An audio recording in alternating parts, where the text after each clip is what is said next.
الحمد لله رب العالمين والصلاة والسلام على أشرف الأنبياء والمرسلين نبينا محمد وعلى آله وصحبه أجمعين وبعد فالسلام عليكم ورحمة الله وبركاته. مرحبا بكم جميعا في هذا الدرس الجديد في قراءة شرح الأربعين للشيخ العلامة أحمد بن يحيى النجمي رحمه الله تعالى. والأربعين هي الأربعون النووية للحافظ النووي رحمه الله تعالى. وكنا قد أخذنا ما كان متعلقا مجملا بالحديث الأول، وسنذكر اليوم إن شاء الله تعالى ما كان متعلقا بالحديث الثاني، وسنقرأ إن شاء الله تعالى شرح الشيخ ونزيد تعليقات يسيرات إن شاء الله تعالى إذا اقتضى أو إذا اقتضت الحال ذلك. Donc on s'était arrêté, nous reprenons donc notre cours qui concerne les 40 hadiths de An-Nawawi. Et nous avions dans le cours précédent cité le premier hadith, Innamal a'malu bin-niyyat, les actes ne valent que par leurs intentions. Et nous avions cité les éléments liés à ce hadith, les fawaïd que l'on tire, tout en étant toujours, comme on s'est mis d'accord dès le début, tout en se basant toujours sur l'explication de Cheikh Ahmed bin Yahya al-Najmi, rahimahullah ta'ala. Et dès lors qu'il est nécessaire de rajouter quelques commentaires, je me permets de le faire afin de clarifier les choses, incha'Allah ta'ala. Taïb. Donc, avant de reprendre, comme j'ai souvent l'habitude de le faire, je rappelle l'importance de cela, et en particulier l'étude des ahadiths. Et il faut comprendre que ces ahadiths, les 40 hadiths que a rapporté An-Nawawi, a rassemblé plutôt An-Nawawi dans cet épître-là, sont extrêmement importants. Et que les bases de notre religion reposent plutôt sur ces ahadiths. Les bases de notre religion reposent sur ces ahadiths. Et ces ahadiths-là, wallahi alhamd, sont simples à comprendre, simples à mémoriser. Reste encore que nous devons passer, après cela, à la mise en pratique. Et la mise en pratique, c'est ce qui est le plus important. Et cette voie-là, c'est la voie du salut. Aujourd'hui, comme vous le voyez, tout ce qui se passe autour de nous, souvent, on est pris de part et autres et on se dit comment est-ce que je vais faire pour survivre, comment est-ce que je vais être sauvé, comment est-ce que je vais rencontrer Allah subhanahu wa ta'ala. Et il ne fait aucun doute qu'en vérité, le salut ne peut se faire que par deux choses. La première chose, c'est la sincérité envers Allah tabaraka wa ta'ala. Et la deuxième chose, c'est d'apprendre la science. Prendre une feuille et un stylo, noter, mémoriser, répéter, mettre en pratique, c'est ce qui va nous amener vers le salut, vers la réussite, et qui nous amènera à l'agrément d'Allah subhanahu wa ta'ala. Demandons à Allah azza wa jal de nous accorder la science dans cette religion. Et donc c'est cette voie-là que nous devons emprunter. Et je n'aurai cesse de le rappeler, que tous les autres moyens par lesquels la science est propagée sont soit des moyens qui correspondent à un contexte particulier et qui sont restreints dus à ce contexte et à leur but, ou bien sont incomplets, ou bien sont erronés. C'est-à-dire, lorsque l'on voit, comme on essaye de le faire, lorsque l'on voit des extraits de paroles de savants dans lesquels les ulama parlent de certains sujets, et aujourd'hui, alhamdulillah, ces choses-là sont traduites, dès lors que on consulte ce genre de contenu, il faut être conscient d'une chose, c'est que ceci comporte un bénéfice. Et forcément, et c'est pour cela d'ailleurs que je le fais et que je propage ces vidéos-là, et on demande à Allah Azza wa Jal de nous faciliter cela et d'accepter de nous. Mais cela ne constitue pas la base. Cela est uniquement cela correspond uniquement à quelques rappels qui sont profitables et qui peuvent avoir un certain impact. Mais cela reste forcément incomplet. Et d'autres moyens de prédication sont quant à eux interdits, car ce sont des moyens de prédication qui ne sont pas en conformité avec le Coran et la Sunna. Et la façon d'appeler à Allah subhanahu wa ta'ala, c'est une chose qui est tawqifi, c'est-à-dire qui s'arrête au texte, qui est cantonné au texte. Dès lors que l'on souhaite appeler à Allah subhanahu wa ta'ala, il est obligatoire d'emprunter une méthodologie qui est légiférée. Une méthodologie légiférée, donc, d'emprunter la façon, le chemin sur lequel ou par lequel le prophète alayhi salatu wa sallam appelait à Allah, ainsi que les sahaba radiyallahu anhum et les ulama, les savants de cette communauté. C'est pour cela donc, ne vous habituez pas à ces moyens modernes. Ne vous habituez pas à ces moyens modernes. Qu'est-ce que j'entends par moyens modernes? Non pas le fait que d'écouter des cours comme nous sommes en train de le faire, par des directs, etc. Au contraire, c'est une très bonne chose. Mais plutôt par les formats actuels, les shorts, les vidéos courtes. Et on voit que malheureusement, la concentration des gens tend à se réduire énormément, et en particulier ces dernières années, avec tous ces réseaux sociaux et ces formats qui nous poussent toujours à vouloir consommer moins et plus. Donc on a la fast-food et on a les informations food. Donc on apprend des choses comme euh, à la même image en vérité de ce qu'on mange. On mange des fast-food, la nourriture qui est rapide, qui est abordable, mais qui n'est pas du tout bonne pour le corps. Et bien ici, en ce qui concerne les informations, de manière générale, que ces informations-là, elles soient religieuses ou non, eh bien malheureusement, on a notre cerveau qui s'habitue à vouloir beaucoup, mais de manière courte.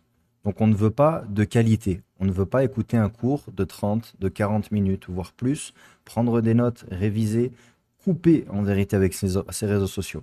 Et on demande à Allah subhanahu wa ta'ala de nous faciliter.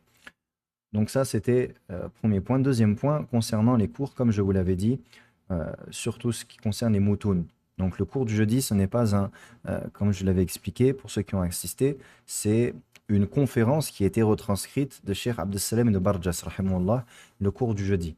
Donc ce n'est pas ce que l'on appelle un épître. Mais c'est plutôt donc une conférence qui a été retranscrite et que je traduis. En ce qui concerne par contre le cours du dimanche, Al-Arba'in, c'est plutôt un matn.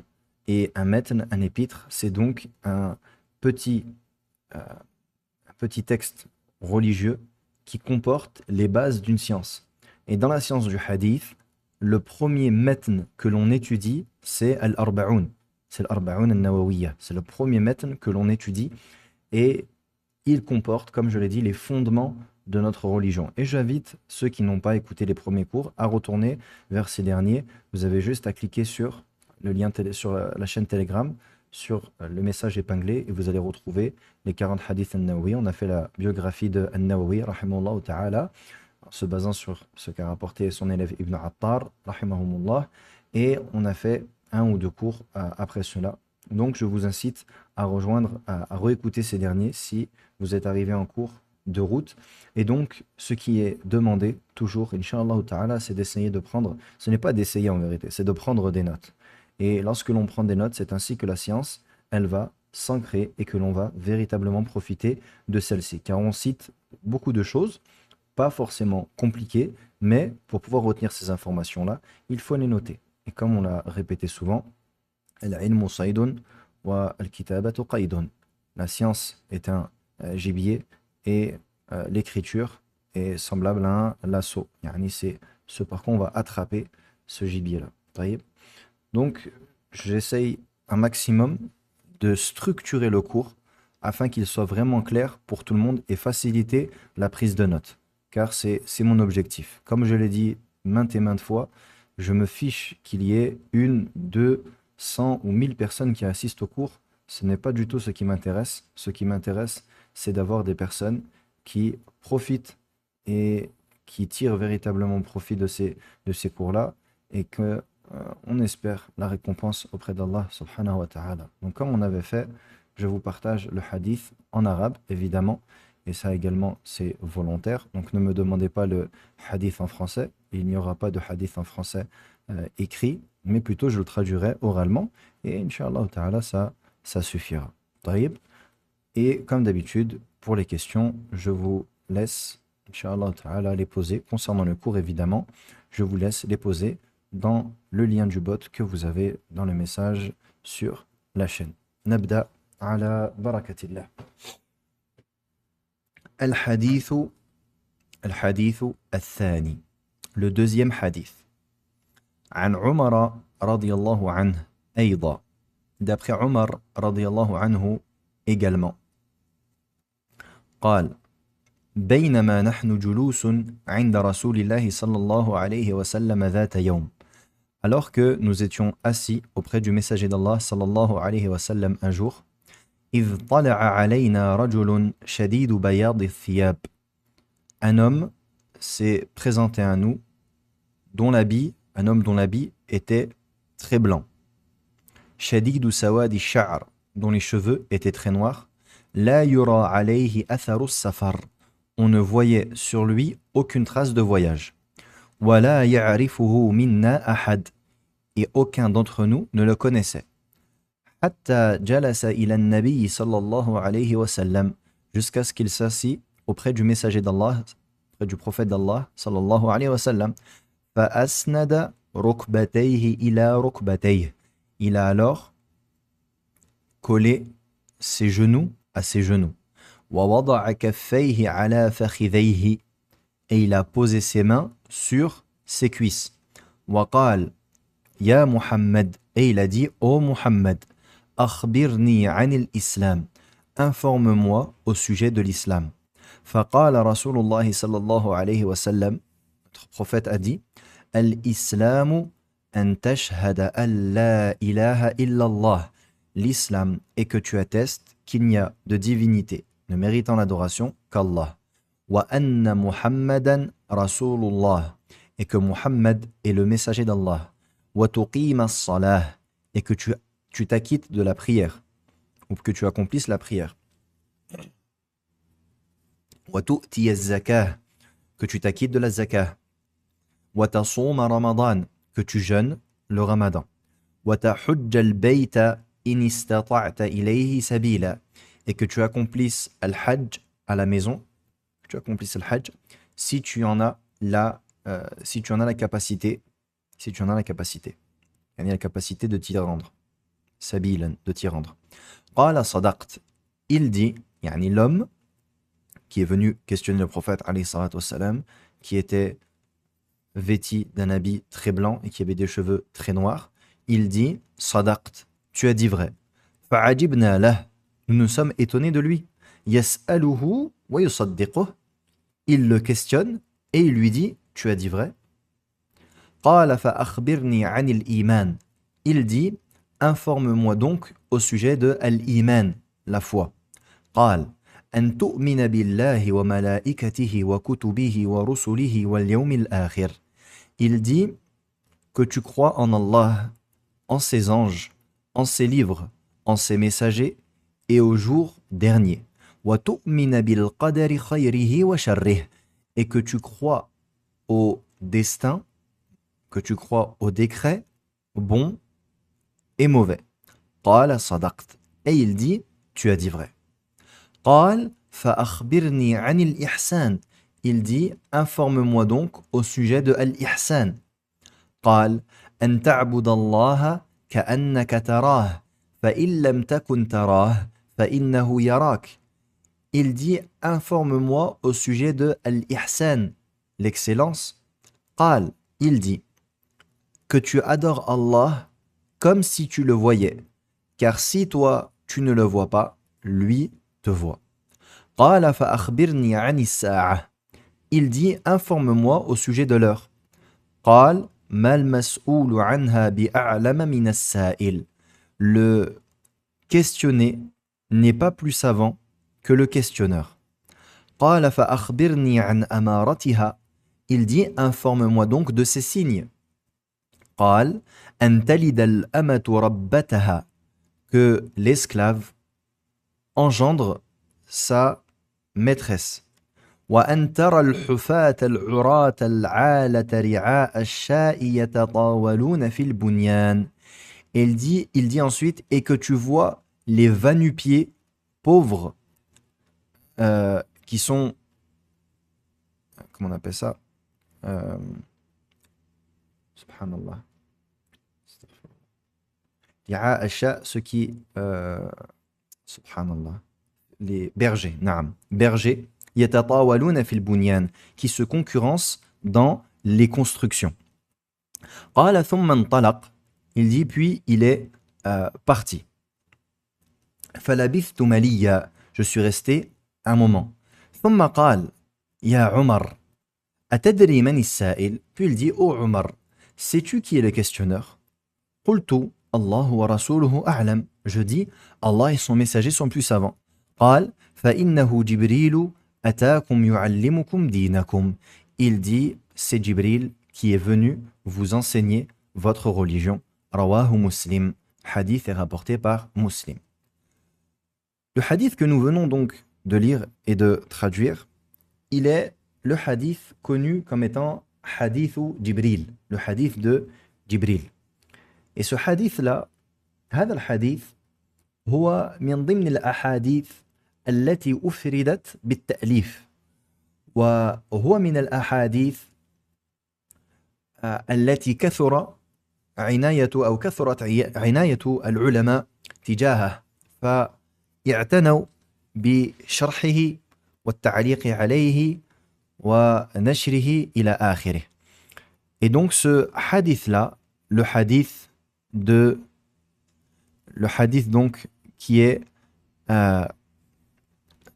appelé souvent le hadith de Jibril, le hadith de Jibril.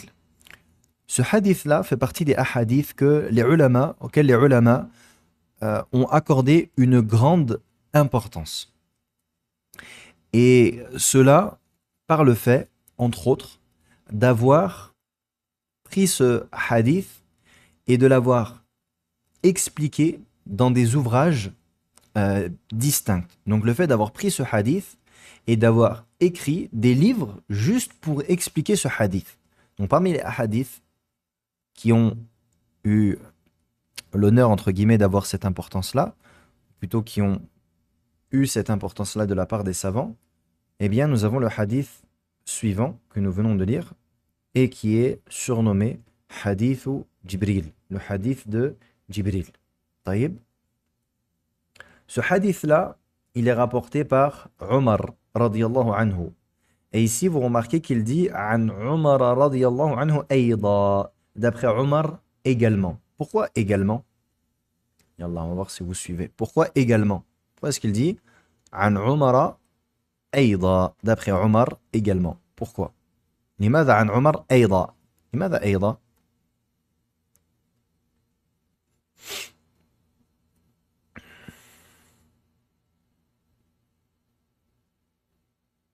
نعم أحسنتم, car le premier hadith également est rapporté par Omar ibn al-Khattab radiyallahu anhu, إنما الأعمال بالنيات. أحسنتم. Donc il dit An-Nawawi, et ici ça c'est la parole de An-Nawawi, عن عمر أيضا, d'après Omar أيضا, d'après Omar également. Et donc ce hadith là il est rapporté par Omar ibn al-Khattab radiyallahu anhu. وهذا الحديث تفرد به مسلم. Et ce hadith, il a été rapporté de manière singulière par Muslim. C'est-à-dire que Muslim, rahimahullah ta'ala, a rapporté ce hadith, le rapporteur, le rapporteur dans le sens, celui qui a entendu le hadith, c'est Omar, on est d'accord. Maintenant, celui qui a, parmi les savants du hadith, qui a pris ce hadith et qui l'a rapporté avec sa chaîne de transmission complète et qu'il l'a inscrit dans son livre, c'est Muslim.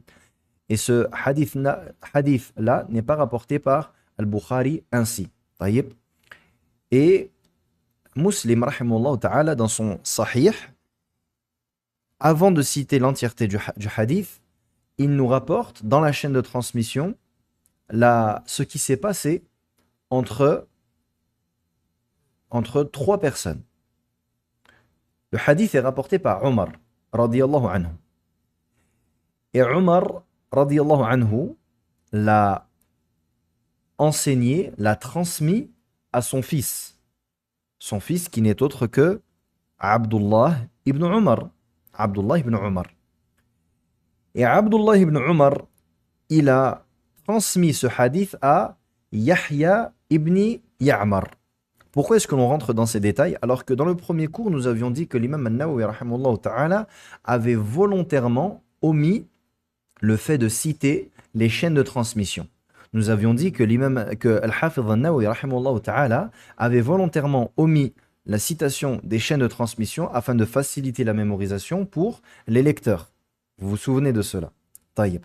Pourquoi ici, alors que je rentre dans les détails pour vous dire, le hadith, il a été rapporté par Omar, qui l'a transmis à son fils Abdullah ibn Omar, qui lui l'a transmis à Yahya ibn Ya'mar. Ici, entre Yahya ibn Ya'mar et Abdullah ibn Omar, il s'est passé une petite histoire qui est très intéressante.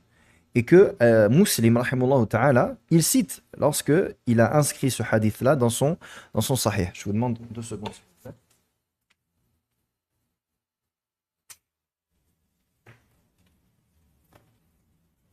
Donc, Muslim, il va rapporter ce qui s'est passé entre Yahya ibn Ya'mar, rahimahullah ta'ala, et le sahabi, le fils de Omar, qui est Abdullah ibn Omar. Donc je vais vous lire cela avant de rentrer dans l'explication, car il y a beaucoup de fawaïd à tirer de cela. طيب.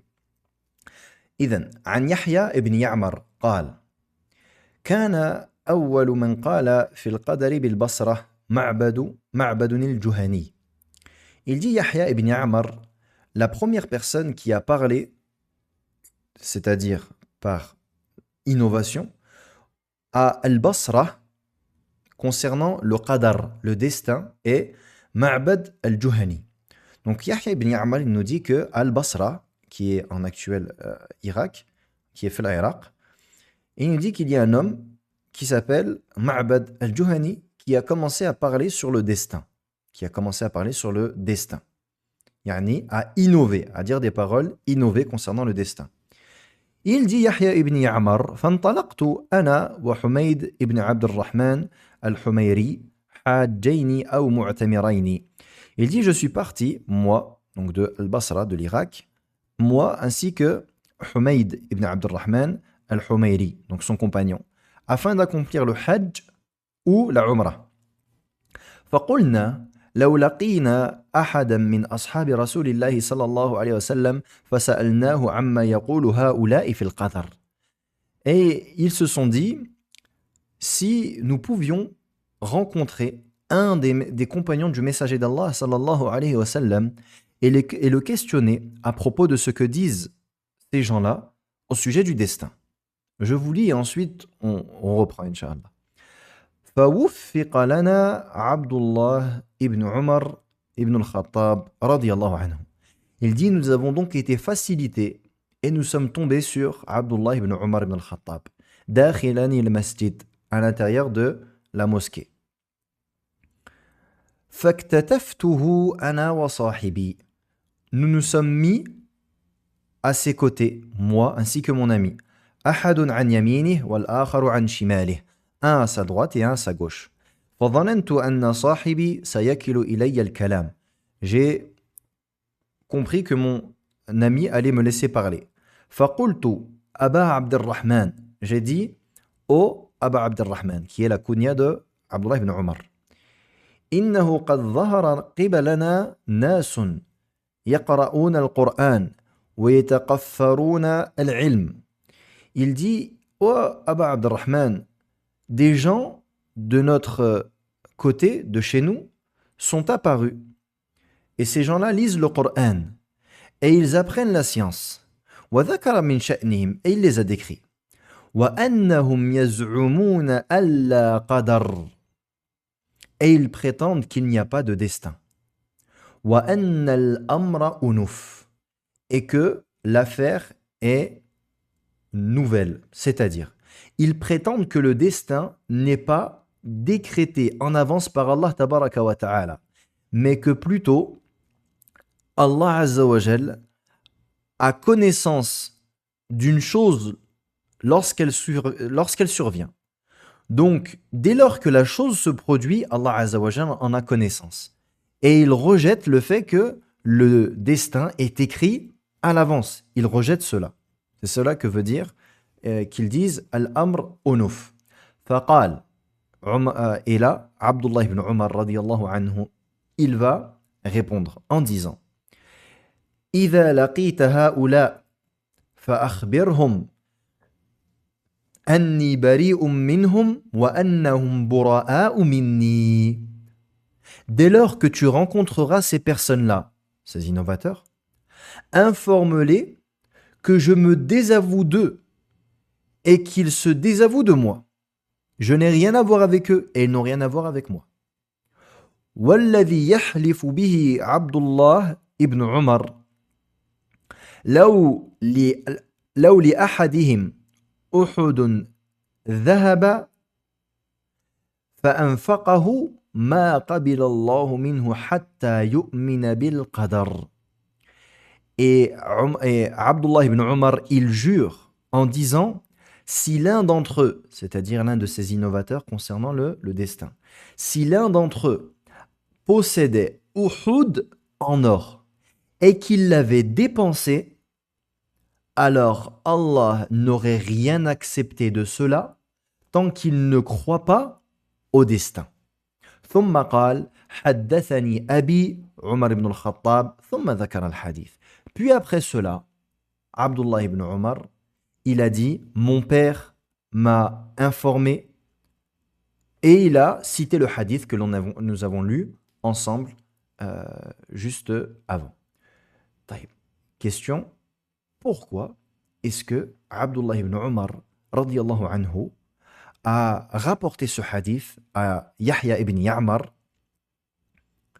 de le hadith Jibril? Pourquoi est-ce qu'il lui a cité, lui a rapporté ce hadith par rapport à ce qu'ils lui ont dit concernant ces égarés qui parlent sur le destin? Pourquoi est-ce qu'il a cité ce hadith? Pourquoi est-ce qu'il a répondu par ce hadith après s'être désavoué d'eux? Pourquoi? Pour quelle raison?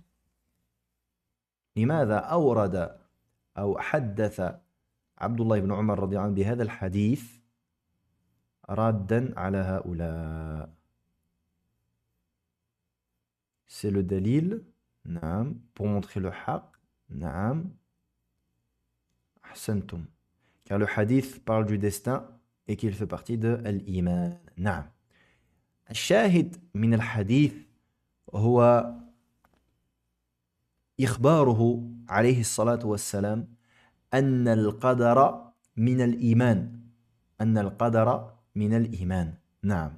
Donc ici, car ce hadith, il comporte en partie le fait que Al-Qadar fait partie de Al-Iman et que c'est un pilier de la foi. Et donc, celui qui n'y croit pas n'est pas croyant. Et c'est pour cela qu'il dit, et par Allah, il jure, que s'il dépensait l'équivalent de la montagne de Uhud en or, Allah Azza wa Jal n'aurait pas accepté de ces derniers. Donc ici, c'est ça la raison pour laquelle Abdullah ibn Umar radiyallahu anhu a rapporté ce hadith de son père. Taïb. Donc, cette introduction, on tire énormément de leçons. Premièrement, Yahya ibn Ya'mar, il a entendu des innovations. Taïb, il a entendu des innovations. Deuxièmement, il a cité l'innovateur, Ma'bad al-Juhani. Sah ou la la. Il a dit, il y a un homme qui s'appelle Ma'bad al-Juhani. Donc c'est une preuve pour dire que il est tout à fait permis de citer l'innovateur par son nom, afin de mettre en garde contre celui-ci. Et on voit ici que Yahya ibn Ya'mar, il a cité le nom de l'innovateur qui s'appelle Ma'bad al-Juhani, qui est le premier à avoir rapporté cette innovation concernant le qadar.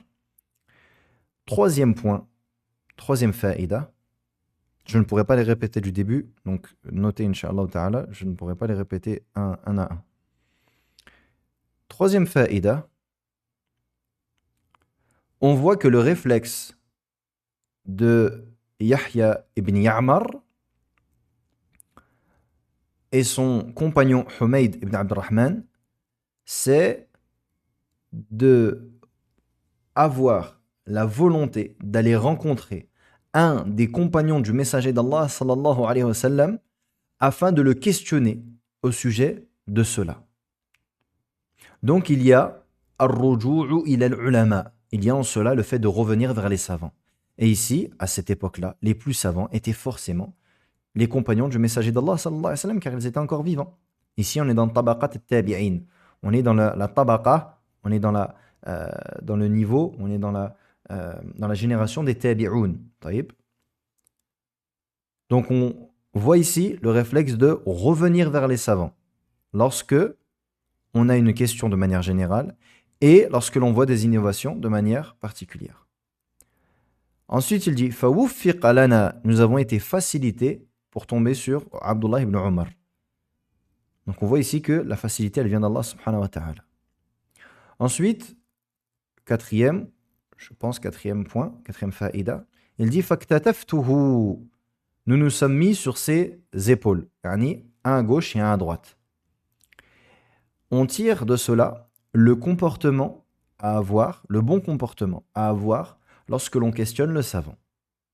Ils ne se sont pas mis devant lui, il n'y en a pas eu un devant et un derrière, mais plutôt chacun s'est mis d'un côté de lui, de Abdullah ibn Omar. On tire de cela donc le bon comportement à avoir lorsque l'on questionne le savant. Ensuite, également, il dit « J'ai su que mon compagnon allait me laisser parler, alors j'ai dit ». Il y a également en cela le bon comportement entre les étudiants en sciences. Les étudiants en sciences entre eux. Car ici, ils ne se sont pas coupé la parole et l'un n'a pas devancé l'autre dans la parole. Dès lors qu'il a compris que son compagnon allait le laisser parler, il s'est mis à parler. Donc on tire de cela également le bon comportement entre les étudiants en sciences. Ensuite, il dit « Ô Aba Abdirrahman », on tire de cela que il est permis d'appeler la personne par sa kunya et que les sahaba radiyallahu anhum ne voyaient aucun mal et aucune gêne à être appelés par leur kunya et qu'ils n'étaient pas gênés par le fait que l'on ne les appelle pas comme c'est aujourd'hui, sheikh ou alim ou etc. Donc on voit le fait qu'il est permis d'appeler quelqu'un par sa kunya. Ensuite, point suivant, il dit certes des gens sont apparus chez nous qui lisent le Coran et qui apprennent la science. Et il les a décrits. Il dit « Et ils prétendent qu'il n'y a pas de destin ». C'est-à-dire que les choses ne sont pas prédestinées. Ils prétendent que les choses ne sont pas prédestinées. On tire de cela, point suivant, on tire de cela que les innovateurs ont souvent des caractéristiques louables apparentes. On tire de cela que les innovateurs ont souvent des caractéristiques louables apparentes. La lecture du Coran, c'est une chose qui est louable ou non? C'est une chose qui est louable. Et c'est une chose qui est apparente. L'apprentissage de la science, c'est une chose qui est louable. C'est une chose qui est apparente. Donc ici, subhanallah, ces gens-là qui sont des innovateurs, à premier abord, qu'est-ce qu'ils ont? Ils ont des signes de piété. Et on tire de cela qu'il ne faut pas, et on tire de cela également, point suivant, on ne doit pas être trompé par les apparences. On ne doit pas être trompé par les apparences. Car ici, leur apparence est une apparence de piété. Et malgré cela, quelle est leur croyance? Bien qu'en apparence, ils aient des œuvres, quelle est leur croyance? Ils prétendent qu'il n'y a pas de prédestination. Il n'y a pas de prédestiné. Donc, ils disent que les choses ne surviennent que lorsqu'elles surviennent et que rien n'a été décrété à l'avance par Allah Azza wa Jal, et que la science d'Allah subhanahu wa ta'ala n'a pas précédé l'existence des choses.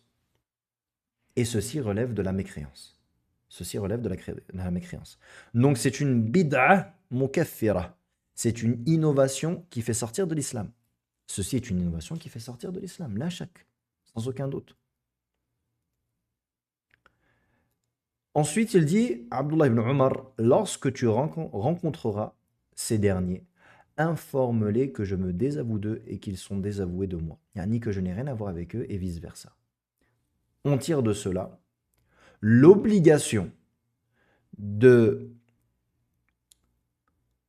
mettre en garde contre les innovateurs, car ici il a dit informe-les que je me désavoue d'eux. Et il a dit ça à ces deux personnes, donc il met en garde contre ces derniers. Il y a la permission de mettre en garde contre l'innovateur.